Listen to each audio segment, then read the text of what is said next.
بحیثیت مسلمان رسول اللہ صلی اللہ علیہ وآلہ وبارک وسلم نے کسی بھی حوالے سے مجھے آپ کو اس پوری امت کو تنہا نہیں چھوڑا۔ میں یہ جملہ کئی بار کہہ چکا ہوں۔ اللہ کے نبی علیہ الصلوۃ والتسلیم نے ایسے نہیں، اس سے بھی بالکل یہ مثال نہیں دی جا سکتی، کیونکہ رسول اللہ صلی اللہ علیہ وسلم کہاں اور ہم لوگ کوئی حیثیت نہیں رکھتے۔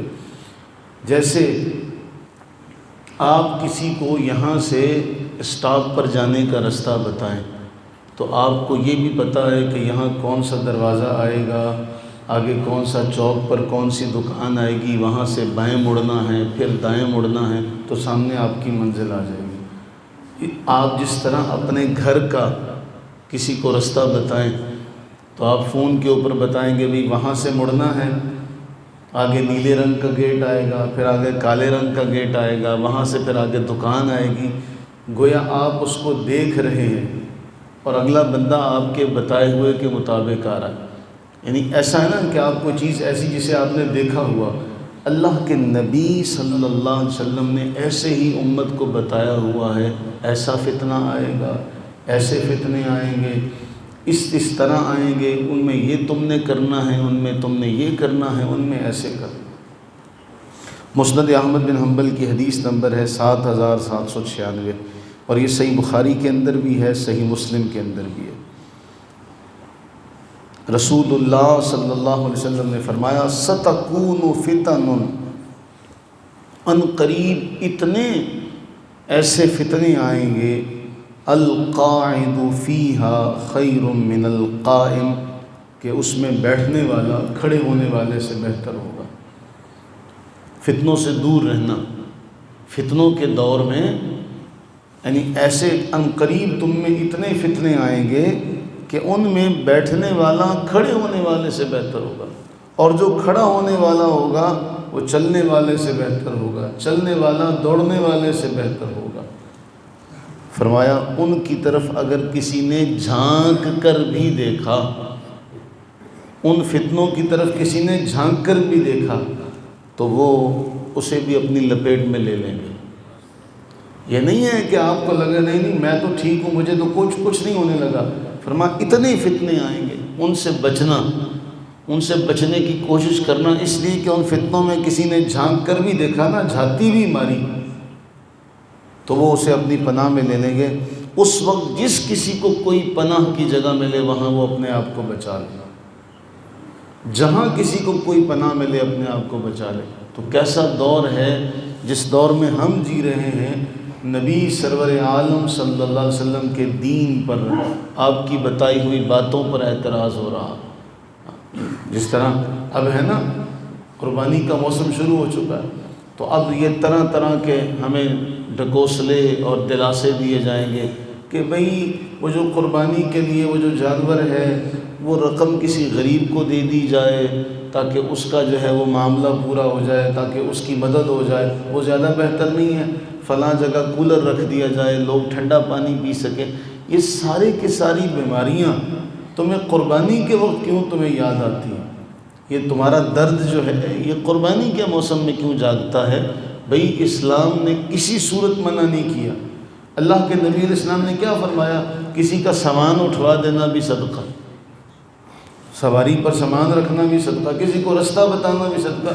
تم کچھ نہیں کر سکتے تو مسکرا کر دیکھ لو، یہ بھی صدقہ ہے۔ اسلام کی تعلیمات تو یہاں تک ہیں کہ تمہارا کسی کی طرف مسکرا کر دیکھنا بھی صدقہ ہے۔ اسلام نے تو ان چیزوں سے منع نہیں کیا، لیکن اسلام یہ کہتا ہے کہ یہ چیزیں تم پر لازم ہیں، اس کے علاوہ جو تمہارا جی چاہتا ہے کرو۔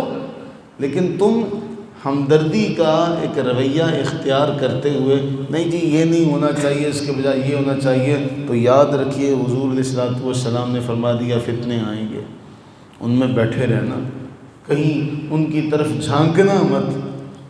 یہ طرح طرح کے فتنے، جی حج اتنا ہے، یہ تو فلاں ہے، یہ تو فلاں ہے، یہ تو پیسے کا ضیاع ہے، فلاں کر لیا جائے، فلاں کر لیا جائے۔ یہ ساری اللہ تعالیٰ نے، اس کے نبی سرور عالم صلی اللہ علیہ وسلم نے ہر ایک پر تو حج کا حکم نہیں لگایا۔ اگر یہ مہنگا ہے تو مہنگا کن لوگوں کے لیے ہے؟ جن پر نہیں ہے، جن پر لازم نہیں ہے ان کے لیے تو مہنگا ہونا ہے۔ قرآن واضح طور پر فرما رہا ہے وَلِلَّهِ عَلَى النَّاسِ حِجُّ الْبَيْتِ مَنِ اسْتَطَاعَ إِلَيْهِ سَبِيلًا، کہ اللہ کے گھر کا حج ہے ہی ان لوگوں پر جو اس کی طرف جانے کا زیادہ راہ رکھتے ہیں۔ جو زیادہ راہ نہیں رکھتے ان کے لیے معاملہ ہی نہیں ہے۔ تو خود اپنے اوپر کوئی لازم کر لے تو شریعت مطہرہ نے تو اسے نہیں کہا۔ تو دین کے معاملے میں ہم دیکھتے ہیں کہ ہر جگہ پر نرمی ہے، ہر جگہ پر اللہ تعالیٰ کے نبی علیہ السلام نے آپ کو چھوٹ دی ہے، یہ نہیں کر سکتے یہ کر لو، یہ نہیں کر سکتے یہ کر لو۔ قرآن کتنا حسین جملہ بیان کرتا ہے، یرید اللہ بکم الیسر ولا یرید بکم العسر، کہ دین آسانی چاہتا ہے، دین تنگی نہیں چاہتا۔ تم اگر رمضان کا روزہ نہیں رکھ سکتے، تم بیماری میں مبتلا ہو، تم سفر پر ہو، دوسرے دنوں میں گنتی پوری کر لینا، کتنی چھوٹ ہے۔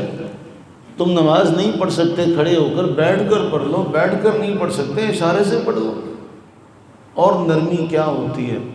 اللہ سے یہ دعا کریں کہ اللہ تعالی ہمیں دین کے معاملے میں ایسے تمام فتنوں سے محفوظ فرمائے۔ یہ فتنے ہوں گے ہمارے ہمدردی، ہمارا ہمدرد جو ہے اس کے روپ میں آئیں گے۔ ہم نے ان کو سمجھنا ہے کہ ان کا ہمارے دین سے ہمدردی کا یا ہم سے ہمدردی کا کوئی تعلق نہیں۔ اس لیے فرمایا فتنے آئیں گے، بیٹھنے والا جو ہے وہ کھڑے ہونے والے سے بہتر ہوگا، اور کھڑا ہونے والا چلنے والے سے بہتر ہوگا، چلنے والا دوڑنے سے بہتر ہوگا۔ اس کی طرف کسی نے جھانک کر بھی دیکھا، یہ جملہ بہت حساس ہے، کسی نے اس کی طرف من تشرف لہا، جس نے اس کی طرف جھانک کر بھی دیکھا نا، اس کو اپنی لپیٹ میں لے لے۔ ایسی ایک مثال جامع ترمذی کے اندر ملتی ہے کہ نبی سرور عالم صلی اللہ علیہ وسلم نے فرمایا یوں ایک سیدھا راستہ ہے، ایک سامنے دروازہ ہے، ایک آس پاس دروازہ، ہر دروازے سے کھڑا ہو کے بندہ ہر پردے کے پیچھے سے آواز آ رہی، ادھر سے آ جا، ادھر سے آ جا، ادھر سے آ جا۔ کسی نے پردہ بھی ہٹا لیا وہ فتنے کا حصہ بن جائے گا۔ سیدھا چلتے رہو اور اللہ سے دعا مانگتے رہو کہ اللہ تعالیٰ استقامت عطا فرمائے، اللہ تعالیٰ استقامت عطا فرمائے اور ہمیں ہر قسم کے فتنوں سے باری تعالیٰ جل وعلا محفوظ و معمول فرمائے۔ آمین ثم آمین۔